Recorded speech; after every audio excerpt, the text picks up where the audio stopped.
Welcome back to Blumira Briefings, your weekly download of the top headlines and trends for your security practice. This week, a hijacked NPM package is slipping rats into dev environments like a landlord trying to push out tenants. We've got a Chrome Ode that's already getting exploited in the wild, and a WhatsApp campaign that's reminding us that VB script is unfortunately still a thing. So without further ado, I'm tired of saying let's dive in, so LFG. For any Node.js users out there, somebody compromised the maintainer account for Axios, and not the news site Axios, as in one of the most widely used NPM packages today, and they used it to push a Trojanized update with a baked-in rat. So if someone pulled that package during the attack window, they just thought that they were getting a dependency update, but they were actually getting popped for the grave error of trusting a widely used package source. So Mike, how should devs out there catch this kind of thing before it's running in their build pipeline? So here we are again with another supply chain attack. This one is in Axios, which is a pretty widely used JavaScript library, mostly for fetching data, making web requests from like a web app in JavaScript. These are is a pretty commonly used app. It's got like 100 million weekly install base. So pretty widely used, kind of curl for the browser, for browser apps. That's the way I think of it. So looks like this one was compromised sometime around last weekend, Monday, and threat actors that we kind of now know as North Korea, one of their teams compromised the NPM account of the lead developer, got an NPM token, and then pushed two malicious packages out. Those effectively had rats in them. So, all the things you would expect North Korean threat actors to do. Gonna look for crypto wallets. They're gonna go hunting around for tokens. Install the rat. The rat was Windows, Mac, and Linux, I believe. So, pretty widely deployed as far as if it did land. The two versions that they got out were 1.14.1 and 0.30.4. So if you have any of those, you definitely need to revert and then also roll IR on those machines. So the interesting piece about this is the lead developer actually has no real idea how they even got the token from him. So we might know what happened later on. We don't now.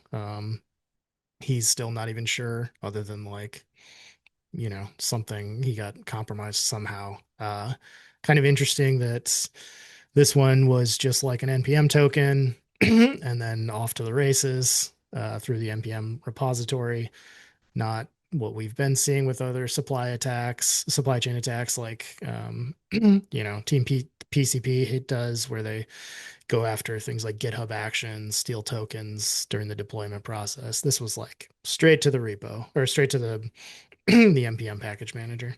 So a little different, these are gonna get more widely we're gonna see these more, I think. So the amount of everyone knows, like, the amount of open source software that's out there underpinning everything on the internet. Tons of small developer teams, open source. It's going to be a thing. So there are some things you can do. One of the biggest things you can do is pin your versions of software, right? So if you are in the business of developing software as a product, or just even internally, pinning your versions to a specific version, not like a range of versions, a specific version, that can be very helpful. And then, going in and updating when you need to. Everyone always wants to just run the latest, but in these scenarios, that's where they get you. They get you pulling the latest. And yes, it was only for a short period of time, but if you have 100 million weekly downloads, that short period of time was still a decent chunk of people. So yeah, there's some other things you can do. You can scan the repo or the your packages, things like guard dog is a good one. That's out of the Datadog team. Aikido Security has another tool that they basically run on your developers' laptops. It's called SafeChain. That will only let you install packages that are like 48 hours or older from repos. So that's another option. But third-party tools. We just came off of the uh, supply chain attack of Trivy, so this is it's you can it's you gotta vet everything. So I'll leave it at that. Next up, browsers seem to be doing what browsers do best, making your life harder. Google just patched a high severity 0-day in Chrome. It's a use after free flaw in Dawn, and it's already being actively exploited, resulting in zero-click memory corruption and arbitrary code execution. Chrome makes updating about as easy as it gets. So just make sure that your users close and then reopen those browsers today, okay? Matt, it's not uncommon to see bugs like this, and the Chrome team does a good job of getting these things patched quickly. But when something drops like this, what's the best way to get this triaged when you're managing a bunch of different client environments? A new zero-day vulnerability in Google Chrome is being actively exploited in the wild, and if you manage endpoints, this deserves your attention. The flaw is a memory corruption issue triggered by a malicious web page. A user just has to visit a compromised or attacker-controlled site, and that's enough to potentially give an attacker execution rights on the system. No downloads, no prompts, no click here, and no second chances. The ease is what makes this so dangerous. I mean, Chrome is everywhere, across Windows, Mac OS, Linux. It's in business workflows. It's a part of our personal lives. Heck, I've probably got a couple of headless instances running behind me right now. For MSPs, that translates into a massive and constantly moving attack surface. Once exploited, attackers can establish initial access to the endpoint, and from there they can deploy malware, extract session tokens, bypass authentication protections, and begin moving laterally across a network. And at that point, you're no longer dealing with a browser issue. You're dealing with a full-blown incident response scenario. Now, what can you do about it? First, patch immediately. Google has already released fixes, and this is not something to sit on. If you have a delay in your patching workflow, you have a liability. Second, validate. Don't assume. It's enough to approve. It's not enough to approve the update in your RMM. Okay, you have to confirm that Chrome has actually updated itself across your endpoints. Third, reduce browser risk where you can. Enforce policies that limit extension usage, disable unnecessary features, and consider isolating browser activity for high-risk users or environments. Fourth, monitor for signs of exploitation. Look for unusual process behavior tied to Chrome, unexpected child processes, or outbound connections that don't fit normal patterns. If an endpoint looks even slightly off, treat it as suspicious. Finally, use this as a reminder. Browsers are no longer just applications. They're one of the primary entry points into client environments. If your security strategy doesn't treat them that way, it's time to make some adjustments. With all that said, update Chrome now, verify it actually happened, and assume attackers are already trying to take advantage of anyone who hasn't. And finally, a What's Up campaign that's mostly just social engineering with just a skosh of malicious nostalgia.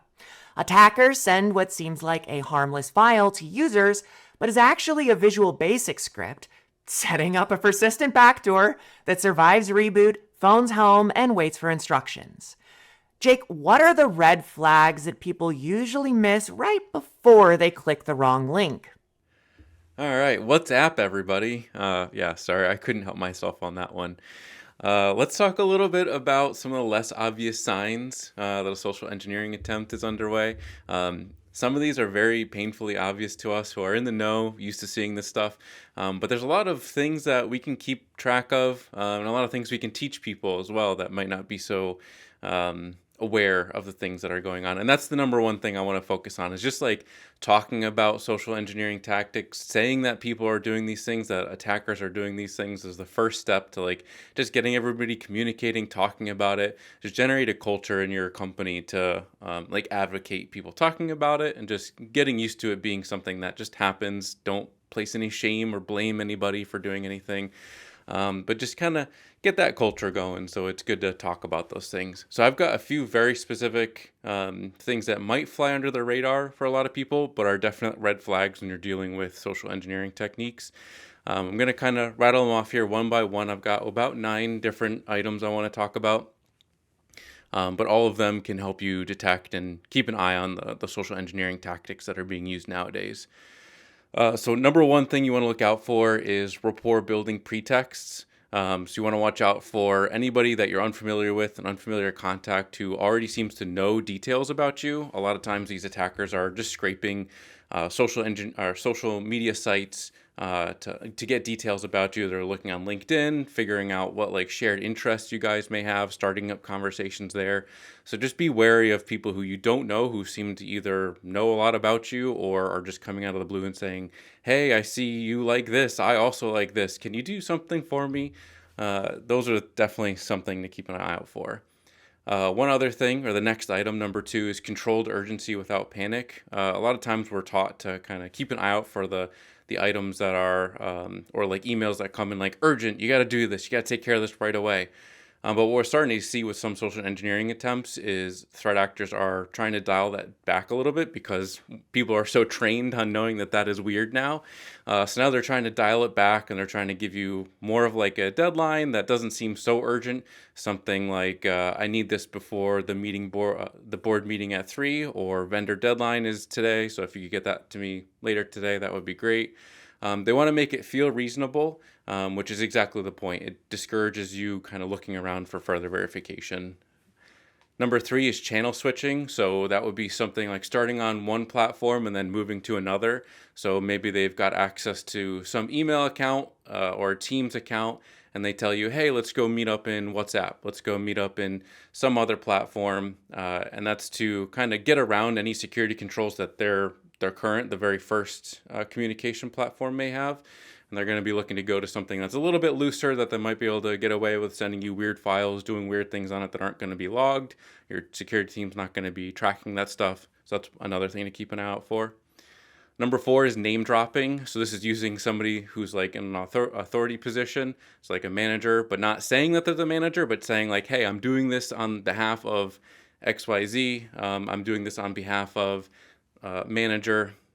Can you please get this done for me? They're not trying to impersonate the authority directly, but they're positioning themselves adjacent to it, making it feel impolite to challenge them. Number 5 is incremental commitments. So they're first asking for something small and harmless, basically just to get that like kind of request and like helping them with their quest thing going. It's not typically their first thing that they're looking for. It's just something that is not going to raise any red flags. It's not going to like get you compromised or anything. It's just going to start that like a little bit of like relationship building. And then after that, once they start having enough of these small asks that go on without any real repercussion on your side, you start to build a little bit of trust. And then after they've got that trust built up, that's when they ask you to do the actual bad stuff. Number 6 is offering help and not asking for it. So they will come out of the blue and just say something like, hey, I noticed something wrong with your system. Do you want me to help you with it? So they're actually offering the help there. And then you're the one that's you're making it seem like you're going to them rather than the other way around. That's one thing to look out for. The old tried and true emotional flattery or sympathy. So people are going to be complimenting your expertise or trying to get you to share technical details or share personal hardship to lower your guard. So emotions bypass a lot of analytical thinking. And that's just true for all humans. So not to say we can't be emotional when the time is right, but just keep an eye out for those people just coming out of the blue and then trying to pull on your heartstrings to get you to do something. Number 8 is verifiable sounding but uncheckable details. This is something like, oh, I'm checking in on ticket number, blah, blah, blah, or case ID 6542. They're just going to make up random things that make it sound like their request is official, or like it's sounding like they're coming from a team, maybe your IT team or some kind of like vendor or support team. And they know you have no way to like validate that number, but it makes the communication, it makes their ask sound more official. So keep an eye out for things like that. And then lastly, number 9 is preemptively handling objection. So they're going to admit that them reaching out of the blue is unusual, but they're going to try to like tell you to not worry about it. It's no big deal. We've changed the process. I know it's weird, but just trust me. We've changed things. This is how we do it now. So they try to get your trust won over that way and just kind of get around the red flag. But overall, like I said in the beginning, just get a culture going about identifying these things, talking about these things. Don't blame somebody. These attackers are getting really good at what they do. And I've seen a lot of really smart people and people who are in it day to day get hit by these things. So do not blame anybody. Do not shame anyone for falling for this stuff. Get people talking about it and used to just kind of like admitting something, because then you can do something about it. If you shame them, they're going to probably not talk to you, or they're going to probably try to hide it. So the strongest defense is a culture where verifying identity through a separate trusted channel is normalized and never treated as rude. Good old phone call is helpful in these cases as well. If you know somebody, or you think even if all of these social engineering tactics, even if it's not somebody out the blue and it's somebody but you think maybe that's not actually the person talking to you, just give them a phone call. Use some other form of like communication that you've used with them before, just to give them a heads up. Be like, hey, did you actually ask me to do this? Or just kind of get them on the phone just to make sure that they're asking, like you can confirm that it's them asking for what they're asking for. But again, this is just the culture we live in. So try not to treat it as rude, and just people are just doing their due diligence. So this week, a supply chain ambush that may already be calling from inside the house, a browser flaw that makes users regret just showing up, and a VB script throwback that makes me want to patch it like it's 1999. Drop your questions in the comments. I do actually read those. We'll be back next week with more updates. And until then, stay safe out there. Bye-bye.